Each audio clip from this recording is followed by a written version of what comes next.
Welcome to day 4 of our Mum Boss Reset. Today we're going to be talking about the barriers to behaviour change. Now, everyone can lose weight, can get fitter, can get healthier and create better habits. If you've joined one of my programs, you've probably lost weight before. This isn't a capability issue. If you've come to this reset as a bit of an introduction to what I do, you've probably lost weight before. This isn't a capability issue. This isn't a I can't do this issue. Actually, the issue with sustaining fat loss long term is about behaviour change, and the same with getting fitter, getting healthier and creating better habits if weight loss isn't your goal. It's about behaviour change, and that's exactly why your previous attempts haven't worked before. Let's talk about diets, right? The diets you haven't worked before, you have done long term. Oh my goodness, the diets that you've tried before haven't worked long term, and you've put the weight back on, but that's not because of something that is wrong with you, okay? It's because you haven't actually changed your behaviour and beliefs and thoughts around diet and exercise. So when you finish that diet, when you've put that end date on that diet, maybe you went on a diet to lose weight for holiday and then you actually get to holiday and, rightly so, you enjoy that holiday, but you come back from the holiday, you return to your old behaviours and ways of eating and moving, so you put the weight back on. Now, this isn't your fault, I've said that already, but let me tell you why. The previous diets that you've tried haven't set you up for success. Why? Because they want you to keep coming back time and time again. Let's think about it this way. If you've used, for example, a meal replacement plan like Slim Fast or something like Cambridge or Herbalife, whatever it is, the consultant probably hasn't taught you anything about how to approach nutrition once you reach your goal. Now, in the case of Slim Fast, you can get that from the supermarket. In the case of some of the other ones where you get the products from a consultant, I would hope that they have done a bit of education, but I have lots of examples of ladies I've worked with when they get no education, okay, because they want to keep you coming back. So when you reach your goal, you've got two choices. You stay using the replacements for the rest of your life to make sure that you can maintain the loss, or you go back to the diet when you've put the weight back on because you don't know how to approach food any other way. So you haven't changed your behaviour. Let's consider something even more, commercial.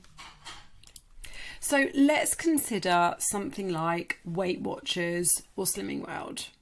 So you count points or you count sins, but really you don't learn very much about food other than their made-up methods. Now, their made-up methods loosely work on a calorie deficit, but it's really important to say that it doesn't work like that for everyone.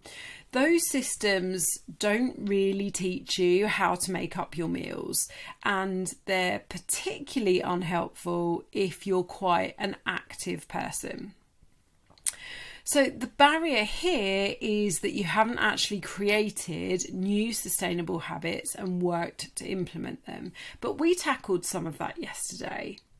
And you've committed to some of the habits that you want to create and some of the habits that you want to let go of. But we need to look a little bit deeper into the barriers that you might face in this journey.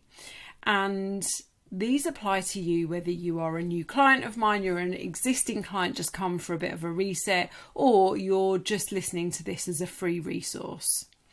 So I'm going to talk you through 4 of the biggest barriers to your success on this journey and how I would suggest that you approach them. So the first one is lack of motivation. Now, we can't always be motivated. Motivation is not a limitless resource. And I always say if I could bottle motivation and sell it, I would be a millionaire. Now, you won't always feel motivated to do the things that you need to do to get the results that you want to get. And that's just a fact. You know, professional sports people aren't always motivated. Models aren't always motivated. And they make a living off of the way that they look. So here's your secret weapon in motivation. Take action. That's it. Taking action will always lead to motivation. Here's an example. There are times when I don't want to go to the gym, but I always promise myself 10 minutes. And if I still want to be there, don't want to be there after 10 minutes, I will go home. Let me tell you something, I've never gone home after 10 minutes. When you don't feel motivated, that's the time to take action, even just a small action, because that action repeated is what will bring results. And okay, those results might not be physically visible initially, but they will change the way you feel. So 10 minutes in the gym will make me feel infinitely better than no minutes in the gym. And those 10 minutes will probably mean I'll stay for at least another 20.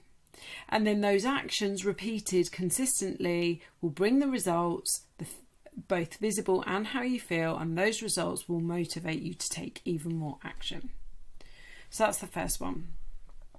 Second one is lack of support. So if you're one of my clients already, you know that support is all around you, not just from me, but others in the community, which is great if you use it. But remember, I'm not a mind reader. Another thing, that would make me a millionaire, wouldn't it? So if you need support, reach out to me and others in the group. If you haven't signed up to one of my programs and you feel like lack of support is something that holds you back, then I'd consider that you sign up. Remember that humans are social beings. So even the most introverted of people can't be alone all of the time, 100% of the time. So finding ways of getting support and being part of a community is super important when you're trying to achieve big goals. Okay, number 3 is fear of failure. Now, many of us don't start something because we failed before. I talk to so many women who say they've never been able to sustain weight loss before, so they don't see why they should bother again. And I'd say that for all of them, they've either never worked with me or they didn't work with me for long enough. And here's what I have to say about fearing failure. If you don't try, you failed anyway. And that's a little bit of tough love, but there are some practical tips that I want to give you as well. So adopt a growth mindset here when it comes to failure, which means see failure as an opportunity to learn and improve. Now, one of my clients recently joined a gym. She's been working with me for about 18 months and she was really worried about feeling really unfit and struggling. So I asked her to tell me after her first class what she'd learned. And she said, I've learned that I'm not as unfit as I thought I was, but I will ache tomorrow. So everything we do, we can learn from. If that client had cancelled the gym class before she even went because she was scared of showing up, she wouldn't have taken away a positive. In fact, she would have just reinforced that negative thought of being a failure. We all fail sometimes, but in failure are huge opportunities for growth.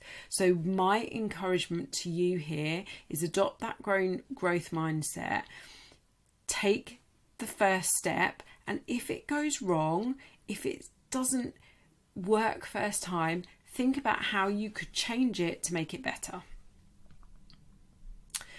Okay, and then our last one here is about emotions. So our emotions and beliefs run our behaviour. So stress, anxiety, fear, excitement, and all the others will lead us to act in a certain way.